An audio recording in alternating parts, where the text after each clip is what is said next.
പ്രതിഷ്ഠാധ്യാനം 24 ദിവസം. ഈശോയിൽ ഏറ്റവും പ്രിയ സഹോദരീ സഹോദരന്മാരെ, പരിശുദ്ധ മറിയം നമ്മുടെ അഭിഭാഷിക എന്നതാണ് ഇന്നത്തെ ധ്യാന വിഷയം. രണ്ടാം വത്തിക്കാൻ കൗൺസിൽ പ്രമാണരേഖയിൽ തിരുസഭ പരിശുദ്ധ മറിയത്തിന് നൽകിയിരിക്കുന്ന ഒരു സുപ്രധാന സ്ഥാനപ്പേരാണ് അഭിഭാഷിക. തിരുസഭ എന്ന പ്രമാണരേഖയുടെ 62-ാമത്തെ ഖണ്ഡികയിൽ അത് നമുക്കിങ്ങനെ വായിക്കാം: അപകടങ്ങളും പ്രതിസന്ധി ഘട്ടങ്ങളും നിറഞ്ഞ ജീവിതയാത്ര കഴിക്കുന്ന സ്വപുത്രൻ്റെ സഹോദരർ സൗഭാഗ്യകരമായ പിതൃരാജ്യത്തിൽ എത്തുന്നതുവരെ അവൾ മാതൃസഹജമായ വാത്സല്യത്തോടെ അവരുടെ സംരക്ഷണം നിർവഹിക്കുന്നു. തന്മൂലമത്രേ തിരുസഭ പരിശുദ്ധ കന്യകയെ അഭിഭാഷിക, സഹായിക, ഉപകാരുണി, മധ്യസ്ഥ എന്നീ അഭിധാനങ്ങളാൽ വിളിച്ചപേക്ഷിക്കുന്നത്. പരിശുദ്ധ ദൈവമാതാവിൻ്റെ ഈ ദൗത്യം റോൾ ശരിയായി മനസ്സിലാക്കാൻ ഏറ്റവും സഹായകമാണ് യഹൂദരുടെ ഇടയിലുണ്ടായിരുന്ന ഗബീറ, ദ ഗ്രേറ്റ് ലേഡി പാരമ്പര്യം.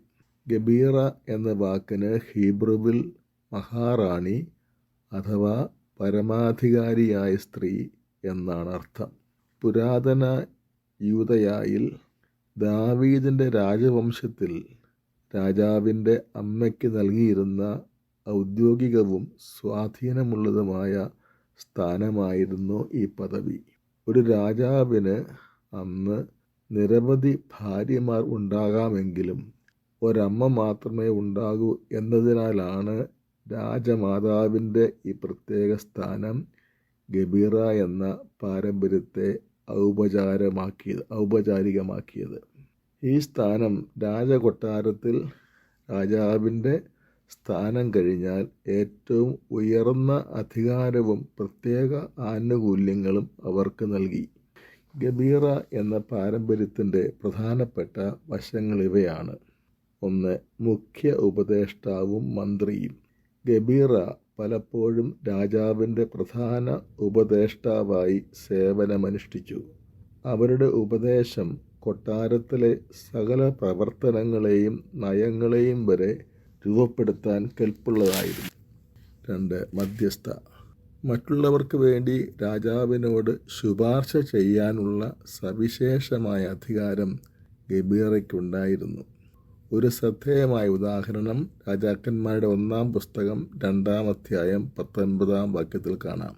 അവിടെ സോളമൻ രാജാവ് തൻ്റെ മാതാവായ ബത്ശബയെ അഭിവാദ്യം ചെയ്യാൻ എഴുന്നേറ്റ് നിൽക്കുകയും തൻ്റെ വലത് ഭാഗത്ത് അവർക്കായി ഒരു പ്രത്യേക സിംഹാസനം ഒരുക്കുകയും അവരുടെ അപേക്ഷ നിരസിക്കുകയില്ലെന്ന് ശപഥം നൽകുകയും ചെയ്യുന്നു.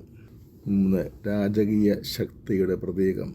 വിജയത്തിൻ്റെയോ ദേശീയ പ്രതിസന്ധികളുടെയോ സമയങ്ങളിൽ ഗബീറ രാജാവിനൊപ്പം രാജകീയ ശക്തിയെ പ്രതിനിധീകരിച്ചു. ദൈവിക ന്യായവിധി അറിയിക്കുമ്പോൾ ജെറമ്യ പ്രവാചകൻ രാജാവിനെയും ഗബീറയെയും ഒരുപോലെ അഭിസംബോധന ചെയ്യുന്നത് രാജ്യകാര്യങ്ങളിലെ അവരുടെ പങ്കാളിത്തത്തെ സൂചിപ്പിക്കുന്നു. 4. ഔദ്യോഗിക പദവിയും സ്ഥാനവും. യൂദയ രാജ്യത്തിലെ പിൻഗാമികളായ ഓരോ രാജാവിൻ്റെയും അമ്മയുടെ പേര് രാജാക്കന്മാരുടെയും ദിനവൃത്താന്തങ്ങളുടെയും പുസ്തകങ്ങളിലെ സ്ഥാനാരോഹണ വിവരണങ്ങളിൽ സ്ഥിരമായി രേഖപ്പെടുത്തിയിട്ടുണ്ട്. ഇത് അവരുടെ ഔദ്യോഗിക സ്ഥാനം വ്യക്തമാക്കുന്നു. ഗബീറ പാരമ്പര്യത്തിൻ്റെ ഈ പശ്ചാത്തലത്തിലാണ് പരിശുദ്ധ കന്യക മറിയത്തെ തിരുസഭ അഭിഭാഷിക എന്ന് വിളിച്ചപേക്ഷിക്കുന്നതിൻ്റെ അർത്ഥം മനസ്സിലാക്കേണ്ടത്. രാജാക്കന്മാരുടെ രാജാവായ യേശു തമ്പുരാൻ്റെ സ്വർഗീയ സിംഹാസനത്തിനരികെ രാജ്ഞിയായി വാഴുന്ന പരിശുദ്ധ മറിയത്തിനുള്ള രാജകീയ അധികാരവും സ്വാധീനവും എത്ര ഉയർന്നതായിരിക്കും. നമുക്ക് ഓരോരുത്തർക്കും വേണ്ട സകല ആത്മീയ കൃപാവരങ്ങളും ഭൗതിക നന്മകളും ഈ അമ്മ തൻ്റെ തിരുക്കുമാരനോട് നിർബന്ധമായി പറഞ്ഞ് വാങ്ങിത്തരും തീർച്ച. ഈ ആമുഖ കാര്യങ്ങൾ ഓർമ്മയിൽ വെച്ചുകൊണ്ട് ഇന്നത്തെ വിചിന്തനത്തിലേക്ക് നമുക്ക് പ്രവേശിക്കാം. വിചിന്തനം. അവിടെ വീഞ്ഞു തീർന്നു പോയപ്പോൾ യേശുവിൻ്റെ അമ്മ അവിടുത്തോട് പറഞ്ഞു, അവർക്ക് വീഞ്ഞില്ല. പരിശുദ്ധ മറിയം നമ്മുടെ അമ്മയായിരിക്കുന്നതിൻ്റെ മറ്റൊരു അനിവാര്യ ഫലമാണ് അവൾ നമ്മുടെ എല്ലാവരുടെയും അഭിഭാഷികയാകുന്നു എന്നത്. മാതാവിൻ്റെ അഭിഭാഷിക റോൾ എന്നത് ക്രിസ്തുരാജൻ്റെ സ്വർഗസിംഹാസനത്തിൽ മുമ്പാകെ മനുഷ്യകുലം മുഴുവൻ്റെയും സർവ്വ ആവശ്യങ്ങൾക്കും വേണ്ടി അവൾ അപേക്ഷ സമർപ്പിക്കുന്നു എന്നതാണ്. എല്ലാവർക്കും വേണ്ടി അവൾ മാധ്യസ്ഥ്യം പറയുന്നു. എല്ലാവരുടെയും എല്ലാ പ്രാർത്ഥനാ നിയോഗങ്ങളും അവൾ സമർപ്പിച്ച് അവർക്ക് വേണ്ടി തൻ്റെ മകനോട് വക്കാലത്ത് പറയുന്നു. പഴയ നിയമ പശ്ചാത്തലത്തിലുള്ള അർത്ഥം. അഭിഭാഷിക എന്ന വാക്ക് വന്നിരിക്കുന്നത് മറ്റൊരാൾക്ക് വേണ്ടി വാദിക്കുന്ന ദൗത്യത്തിന് ലത്തീൻ ഭാഷയിൽ ഉപയോഗിക്കുന്ന അഡ്വക്കാരെ എന്ന ക്രിയാപദത്തിൽ നിന്നാണ്. ഇതുതന്നെയാണ് നമ്മുടെ അമ്മ എന്ന നിലയ്ക്ക് മറിയത്തിൻ്റെ റോൾ. തൻ്റെ തിരുക്കുമാരൻ്റെ പക്കൽ പരിശുദ്ധ മറിയം മനുഷ്യവർഗം മുഴുവനും വേണ്ടി സംസാരിക്കുന്നു. അഭിഭാഷിക എന്ന അഭിധാനം 2-ാം നൂറ്റാണ്ട് മുതൽ സഭയിൽ നിലവിലുണ്ടായിരുന്നു. വിശുദ്ധ ഇരണേവൂസ് മറിയത്തെ ഹവ്വായ്ക്ക് വേണ്ടിയുള്ള അഭിഭാഷിക എന്ന് വിളിച്ചിട്ടുണ്ട്. പഴയ നിയമ പാരമ്പര്യത്തിലെ അമ്മ രാജ്ഞിയിൽ പരിശുദ്ധ മറിയത്തിൻ്റെ അഭിഭാഷിക സ്ഥാനം നിഴലിച്ചിട്ടുണ്ട്. ദാവീദിൻ്റെ സാമ്രാജ്യത്തിൽ ഉണ്ടായിരുന്ന ഒരു പതിവാണ് രാജാക്കന്മാർ അവരുടെ അമ്മമാരെ അവരുടെ സിംഹാസനത്തിനടുത്ത് രാജ്ഞിയായി അവരോധിച്ചിരുത്തുക എന്നത്. രാജ്യം മുഴുവനിലെയും ജനങ്ങൾ അവരുടെ ആവശ്യങ്ങളുമായി നേരിട്ട് രാജാവിനെ അല്ല സമീപിച്ചിരുന്നത്, പ്രത്യുത അമ്മ രാജ്ഞിയെയാണ്. അവളാണ് രാജാവിനോട് ജനത്തിൻ്റെ ആവശ്യങ്ങൾ ഉന്നയിച്ചിരുന്നത്. പുതിയ നിയമത്തിൽ ക്രിസ്തുരാജനിലൂടെ ദൈവരാജ്യം സാർവത്രികമായി സ്ഥാപിതമായി. സ്വാഭാവികമായി അതോടൊപ്പം തന്നെ അമ്മ രാജ്ഞി പദവും സ്ഥാപിക്കപ്പെട്ടു. ദൈവരാജ്യം മുഴുവൻ്റെയും അമ്മ രാജ്ഞിയായി പരിശുദ്ധ മറിയം അവരോധിക്കപ്പെട്ടു. അവളാണ് ഇനി മുതൽ ഭൂലോക രാജാക്കന്മാരുടെ രാജാവായ ക്രിസ്തുരാജൻ്റെ പക്കൽ പ്രജകൾക്ക് വേണ്ടി വാദിക്കുന്നത്. ഇക്കാരണത്താലല്ലേ എലിസബത്ത് എൻ്റെ കർത്താവിൻ്റെ അമ്മ എന്ന് മറിയത്തെപ്പറ്റി പറയുന്നത്. പുരാതന സെമിറ്റിക് കോടതി ഭാഷയിൽ രാജാവിൻ്റെ അമ്മയായ അമ്മ രാജ്ഞിയെയാണ് എൻ്റെ കർത്താവിൻ്റെ അമ്മ എന്ന് വിളിച്ചിരുന്നത്. കാനായിൽ മറിയം അഭിഭാഷികയായി. കാനായിലെ വിവാഹ വിരുന്നിനിടയിൽ പരിശുദ്ധ മറിയം ചെയ്ത പ്രവൃത്തി കൃത്യമായി ഇതുതന്നെയായിരുന്നു. ആ കുടുംബത്തിൻ്റെ ആവശ്യങ്ങൾ രാജാവായ തൻ്റെ മകൻ്റെ മുമ്പിൽ ഉണർത്തിക്കുന്ന അഭിഭാഷിക. ആ കല്യാണ വീട്ടിലെ ദുരവസ്ഥ യേശു മുൻകൂട്ടി അറിയാതിരുന്നത് കൊണ്ടാണോ അവിടുന്ന് ഇടപെടാതിരുന്നത്? ഒരിക്കലുമല്ല. മറ്റാരെക്കാളും മുൻപ് അവിടുന്ന് അതറിഞ്ഞിരുന്നു. പക്ഷേ പ്രജകളുടെ ആവശ്യങ്ങൾ രാജാവ് നേരിട്ടല്ല കൈകാര്യം ചെയ്യുന്നത്. അത് അമ്മ രാജ്ഞിയുടെ പ്രത്യേക അവകാശ അധികാരമാണ്. അമ്മ രാജ്ഞി ആവശ്യപ്പെടുന്നത് വരെ കാനായിലെ കുടുംബത്തിൻ്റെ അവസ്ഥ യേശു കണ്ടില്ലെന്ന് നടിച്ചു. പിതാവ് നിശ്ചയിച്ച സമയമായില്ല എന്ന് സൂചിപ്പിച്ച ശേഷവും യേശു മറിയത്തിൻ്റെ അപേക്ഷ സ്വീകരിക്കാനുള്ള കാരണം അതല്ലേ? രാജാവായ യേശു തൻ്റെ എല്ലാ പ്രവൃത്തികളും ചെയ്യുന്നത് അമ്മരാജ്ഞിയായ മറിയത്തിലൂടെയാണെന്ന വസ്തുത ഇത് വീണ്ടും ഉറപ്പിക്കുന്നു. അഭിഭാഷികയായ മറിയത്തിൻ്റെ അധികാരവും സ്വാധീനവും എത്ര വലുത്! ദൈവത്തിനും മനുഷ്യർക്കും മധ്യസ്ഥനായ ഒരുവനേയുള്ളൂ മനുഷ്യനായ യേശു ക്രിസ്തു. തിമോത്തിയോസിനുള്ള 1-ാം ലേഖനത്തിൻ്റെ 2-ാം അധ്യായത്തിൻ്റെ 5-ാം വാക്യം. ഈ തിരുവചനം മറിയത്തിൻ്റെ മാധ്യസ്ഥത്തിന് എതിരല്ലെന്ന് മാലാഖയ്ക്കടുത്ത ദിവ്യപണ്ഡിതനായ വിശുദ്ധ തോമസ് അക്വിനാസ് പഠിപ്പിക്കുന്നു. അദ്ദേഹം പറയുകയാണ്, മനുഷ്യരാശിയെ ദൈവവുമായി അനുരഞ്ജനം ചെയ്ത ഏക വ്യക്തി ക്രിസ്തുയേശു മാത്രമാണ്. എന്നാൽ അവിടത്തേക്ക് വിധേയപ്പെട്ടും അവിടത്തേക്ക് കീഴെയും സഹമധ്യസ്ഥരാകാം. പരിശുദ്ധ കന്യക മറിയം ഈ സഹമധ്യസ്ഥരിൽ ആദ്യത്തേതും ഏറ്റവും മികച്ചതുമാണ്. കാരണം അവൾ ക്രിസ്തുവിനോട് അതുല്യവും പരമോന്നതവുമായ രീതിയിൽ സഹകരിച്ചു. തോമസ് അക്വിനാസിൻ്റെ വാക്കുകൾ ഉദ്ധരിച്ചുകൊണ്ട് ലയോ 13 പാപ്പ പഠിപ്പിച്ചു, ചിലർ ദൈവത്തിനും മനുഷ്യർക്കും ഇടയിലുള്ള മധ്യസ്ഥരെന്ന് വിളിക്കപ്പെടരുതെന്ന് പറയാൻ കാരണമില്ല. അതായത് അവർ ദൈവത്തോടും മനുഷ്യരോടും ഐക്യപ്പെട്ട് മുൻകൂട്ടി സജ്ജമാക്കിയും ശുശ്രൂഷിച്ചും സഹകരിക്കുന്നിടത്തോളം അപ്രകാരം വിളിക്കപ്പെടാം. ഫിദേന്തും പിയും ഖ്വേ ആനിമും എന്ന ലയോ 13 പാപ്പായുടെ തിരുവെഴുത്തിൽ നിന്നാണിത്. രണ്ടാം വത്തിക്കാൻ കൗൺസിൽ ഈ പദവി ഏറ്റുപറയുന്നു. നമ്മുടെ ഓരോരുത്തരുടെയും അഭിഭാഷികയാണ് പരിശുദ്ധ മറിയം എന്ന് രണ്ടാം വത്തിക്കാൻ കൗൺസിൽ പഠിപ്പിക്കുന്നുണ്ട്. മറിയത്തിൻ്റെ മാതൃത്വം, അവൾ നൽകിയ സമ്മതം, തിരഞ്ഞെടുക്കപ്പെട്ടവരുടെ എല്ലാം നിത്യസാഫല്യം വരെ അനുസ്യൂതം നിലനിൽക്കുന്നു. അതുകൊണ്ടാണ് ഭാഗ്യപ്പെട്ട കന്യകയെ തിരുസഭ അഭിഭാഷിക, ഉപകാരണി, മധ്യസ്ഥ എന്നീ അഭിധാനങ്ങളിൽ വിളിച്ചപേക്ഷിക്കുന്നത്. തിരുസഭ എന്ന പ്രമാണ്ടകയുടെ 62 ഖണ്ഡിക. സർവശക്തനും രാജാതിരാജനുമായ യേശുവിൻ്റെ മുമ്പിൽ സദാ നമുക്ക് വേണ്ടി സന്നിഹിതയാകുന്ന ഇത്ര കാര്യക്ഷമതയുള്ള ഒരു അഡ്വക്കേറ്റ് ഉണ്ടായിട്ട് അവളെ ആശ്രയിക്കാതിരിക്കുക എത്ര മൗഢ്യം! ഈ അമ്മയുടെ സഹായം തേടാതിരിക്കുന്നത് മറിയത്തെ തൻ്റെ രക്ഷാകര പദ്ധതിയുടെ അവിഭാജ്യ ഘടകമാക്കിയ ദൈവത്തെ തന്നെ മാനിക്കാതിരിക്കലല്ലേ. പാപ്പാമാരുടെ പ്രബോധനങ്ങൾ. ലയോ 13 പാപ്പ മനോഹരമായി ഇക്കാര്യം വർണ്ണിക്കുന്നത് ഇങ്ങനെയാണ്: പുത്രനിലൂടെ അല്ലാതെ ഒരുവനും പിതാവിലേക്ക് പോകുന്നില്ല. അതുപോലെ ക്രിസ്തുവിലേക്ക് ഒരുവനും അവിടുത്തെ അമ്മയിലൂടെ അല്ലാതെ പോകുന്നില്ല. ദൈവത്തിൻ്റെ ഈ പദ്ധതിയിൽ വെളിവാക്കിയിരിക്കുന്ന നന്മയും കാരുണ്യവും എത്ര വലുതാണ്! മനുഷ്യൻ്റെ ബലഹീനതയ്ക്ക് എത്രയോ യോജിച്ചതാണ്. അത്യുന്നതൻ്റെ നീതിയെ നാം ഭയപ്പെടുന്നു. അനുനയിക്കാനാവാത്ത ദിവ്യന്യായാധിപനെ നാം പേടിക്കുന്നു. തന്മൂലം പ്രവൃത്തികൾ കൊണ്ട് മനസാക്ഷി അസ്വസ്ഥരാക്കിയവർക്ക് ദൈവപ്രസാദത്തിൽ സുശക്തമായ ഒരു മധ്യസ്ഥ ആവശ്യമുണ്ട്. നിരാശിതരുടെ കാര്യം തള്ളിക്കളയാത്ത വിധം കാരുണ്യമുള്ള മധ്യസ്ഥ. മറിയമാണ് മഹത്വപൂർണയായ മധ്യസ്ഥ. അവൾ സർവശക്തൻ്റെ ശക്തയായ അമ്മയാണ്. എന്നാൽ അതിനേക്കാൾ മാധുര്യമേറിയ ഒരു കാര്യമുണ്ട്. അവൾ അങ്ങേയറ്റം വാത്സല്യമുള്ളവളാണ്. അതിരറ്റ സ്നേഹപൂർണമായ കാരുണ്യമുള്ളവളാണ്. അവൾ അപ്രകാരമായിരിക്കണമെന്ന് ക്രിസ്തു ആഗ്രഹിച്ചു. എന്തെന്നാൽ മറിയത്തിന് വിധേയനായിരിക്കാനും ഒരു മകൻ അമ്മയെ അനുസരിക്കുന്ന പോലെ അനുസരിക്കാനും അവിടുന്ന് സമ്മതിച്ചു. ലയോ 13 പാപ്പായുടെ ഒക്തോബ്രിമെൻസെ എന്ന തിരുവെഴുത്തിൻ്റെ 4-ാമത്തെ നമ്പറിൽ നിന്നാണ് ഈ പ്രബോധനം.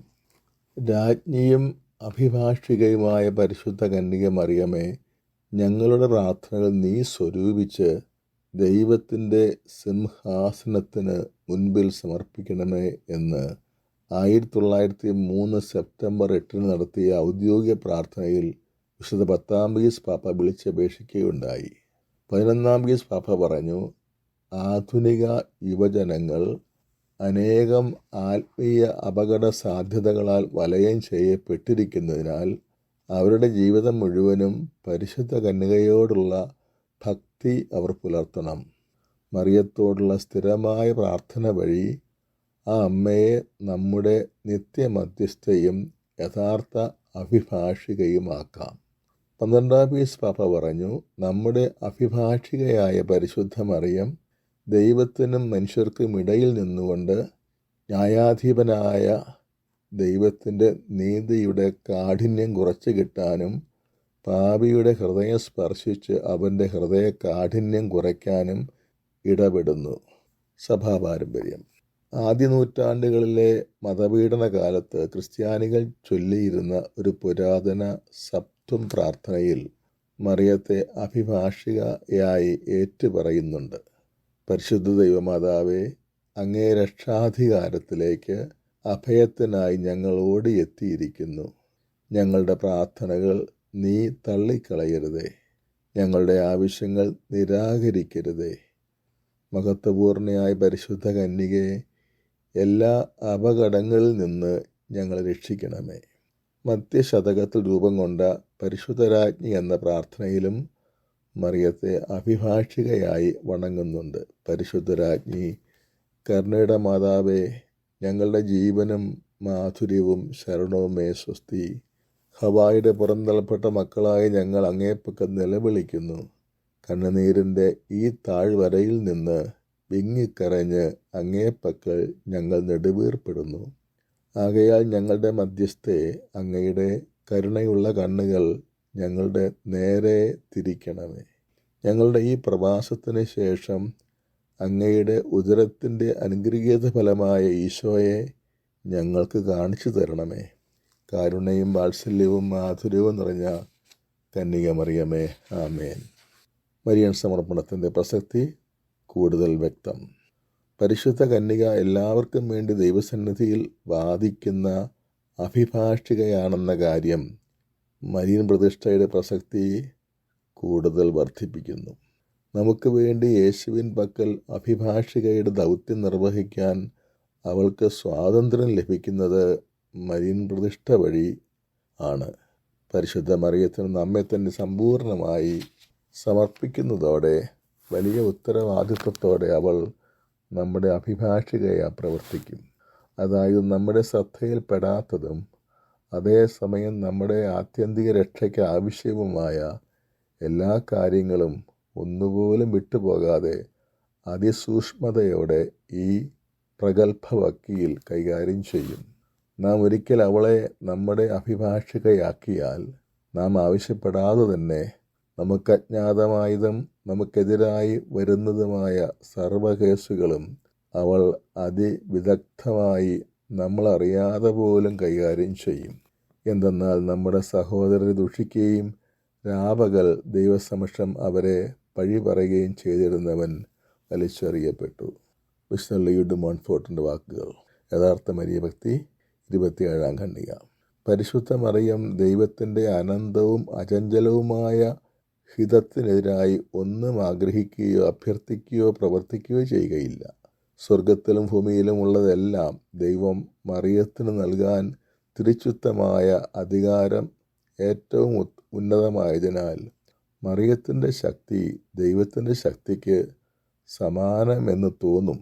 അവിടുന്ന് തൻ്റെ പ്രിയ മാതാവിൻ്റെ യാചനകൾ ഒരിക്കലും തിരസ്കരിക്കില്ല. പ്രത്യുത ഒരു കൽപ്പന എന്ന പോലെ സ്വീകരിക്കും. കാരണം അതെപ്പോഴും വിനീതമാണ്, ദൈവഹിതത്തിന് അനുരൂപമാണ്.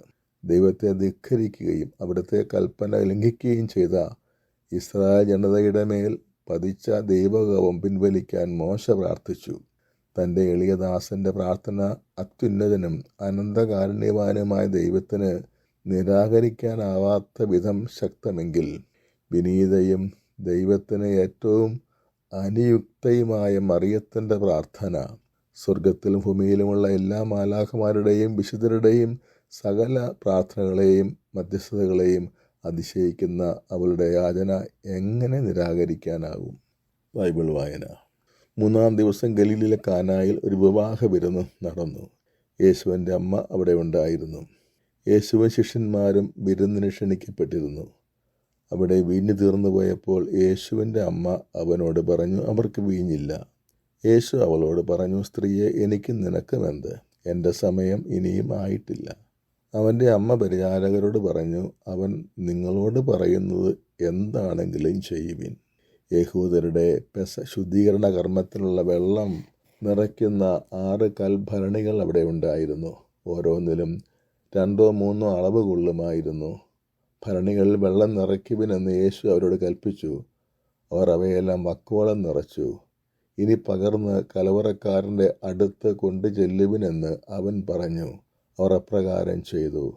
കലവറക്കാരൻ വീഞ്ഞായി മാറിയ ആ വെള്ളം രുചിച്ചു നോക്കി. അത് എവിടെ നിന്നാണെന്ന് അവൻ അറിഞ്ഞില്ല. എന്നാൽ വെള്ളം കോരിയ പരിചാരകർ അറിഞ്ഞിരുന്നു. അവൻ മണവാളനെ വിളിച്ചു പറഞ്ഞു, എല്ലാവരും മേൽത്തരം വീഞ്ഞ് ആദ്യം വിളമ്പുന്നു, അതിഥികൾക്ക് ലഹരി പിടിച്ചു കഴിയുമ്പോൾ താഴ്ന്നു തരവും. എന്നാൽ നീ നല്ല വീഞ്ഞ് ഇതുവരെയും സൂക്ഷിച്ചു വെച്ചുവല്ലോ. പ്രാർത്ഥന. പരിശുദ്ധ അമ്മേ, എൻ്റെ അഭിഭാഷികയായി ഞാൻ ഇന്ന് നിന്നെ സ്വീകരിക്കുന്നു. നിത്യഭവനത്തിലേക്കുള്ള എൻ്റെ അനുദിന ജീവിതയാത്രയിൽ വളരെയധികം ആത്മീയ അപകട സാധ്യതകൾ എനിക്കുണ്ട്. അതിനാൽ എന്നെ സ്വർഗത്തിൽ കൊണ്ടെത്തിക്കുന്നതുവരെ മാതൃസഹജമായ സ്നേഹത്താൽ എന്നെ പരിപാലിക്കണമേ. ഇതിന് നിനക്ക് പൂർണ്ണ സ്വാതന്ത്ര്യം ലഭിക്കത്തക്ക വിധം മരിയൻ സമർപ്പണത്തിന് എന്നെ ഒരുക്കണമേ. എൻ്റെ ഭൗതിക ജീവിതത്തിനാവശ്യമായ അനുഗ്രഹങ്ങൾ മാത്രമല്ല, അവയേക്കാൾ ഉപരി എനിക്ക് അനിവാര്യമായ നിത്യരക്ഷയ്ക്കുള്ള കൃപാവരങ്ങൾ നിന്റെ തിരുക്കുമാരനോട് എനിക്ക് വേണ്ടി ചോദിക്കണമേ. അന്ത്യവിധി വേളയിൽ എനിക്കെതിരായ കുറ്റാരോപണങ്ങൾ ശത്രുവായ പിശാച് ദൈവസന്നിധിയിൽ നിരത്തുമ്പോൾ എൻ്റെ അഭിഭാഷികയായി അമ്മ വാദിച്ച് എന്നെ നിത്യഭാഗ്യത്തിന് അർഹനാക്കണമേ. ആമേൻ. സൽകൃത്യം. പാപികളായ ഞങ്ങൾക്ക് വേണ്ടി ഇപ്പോഴും മരണനേരത്തും തമ്പുരാനോട് അപേക്ഷിക്കണമേ എന്ന സുഹൃദേവം ചൊല്ലിക്കൊണ്ട് ഇന്ന് സദാ വ്യാപരിക്കുക.